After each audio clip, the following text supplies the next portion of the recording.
He'd been working on engines longer than most people had been alive. Old man Clarence was 72, grizzled, quiet, and never missed a morning at his small-town garage in Nevada. His hands were cracked from decades of grease, winters, and busted knuckles. He never complained. Fixing things was all he knew. No assistants. No computers. Just a man, a wrench, and the kind of silence that tells you he's seen everything life has to offer, and a little more. It was a Monday morning. Dry heat, not a cloud in the sky. Clarence was sipping his coffee when a sleek, black Audi pulled up, the kind of machine that didn't belong anywhere near his dusty garage. The driver stepped out, shades on, hoodie up. Not flashy, not loud. Just quiet. Respectful.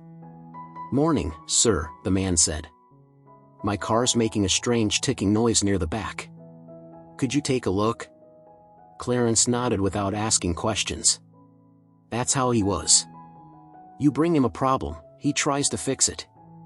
Didn't matter if you were rich, broke, or invisible. The man waited off to the side, no phone, no attitude. Just watched. Clarence took his time, running through the diagnostics the old-school way, by sound, smell, and instinct. "Couple loose pins in the exhaust manifold," Clarence finally said. "I'll fix it. Won't take long." The man pulled out a black card. Clarence raised a hand. "Nah. On the house." "Seriously?" "Seriously. You're the first car I've had all day. Let me do something decent before I croak." The man laughed, a deep, familiar laugh, but Clarence didn't place the voice.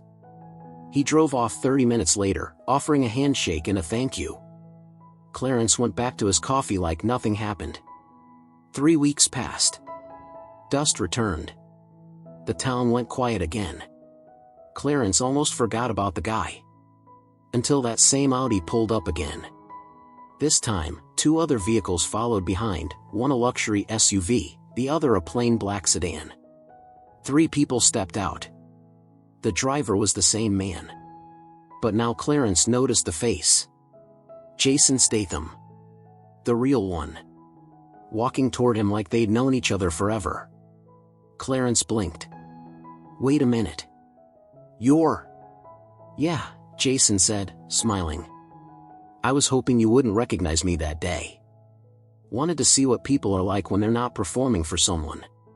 He nodded toward the 2 men behind him, one in a tailored suit, the other holding a file folder thick enough to choke a printer. Clarence looked around, confused. "What's all this?" Jason stepped forward. "That day, you didn't treat me like a celebrity. You treated me like a man. No strings. No cameras. Just kindness. My father was a mechanic. You reminded me of him. He passed before I made it. I never got to do something like this for him." The lawyer handed Clarence the folder. Jason placed a hand on Clarence's shoulder. "As of this morning, this garage is yours. And not just this one, there's now a trust in your name. Fully renovated facility. Staff. Equipment. Retirement insurance. You never have to lift another wrench unless you want to." Clarence opened the folder. His hands shook. The legal documents were real. He stared at the man in front of him, Jason Statham, the movie star, standing there like a son coming home. "But, why?"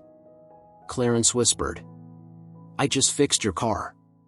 "Exactly," Jason replied. "That's the kind of world I want to help build, where people do good for no reason, and still get seen for it." Clarence didn't cry, not in front of the cameras they didn't bring. But when he locked the garage that night, he sat in the back office, surrounded by papers he barely understood, and just stared at the wall for a long, quiet while. The next day, construction truck showed up. Jason was serious. He meant every word. And Clarence? He still came in at 7 a.m. every morning. Still made his coffee the same way.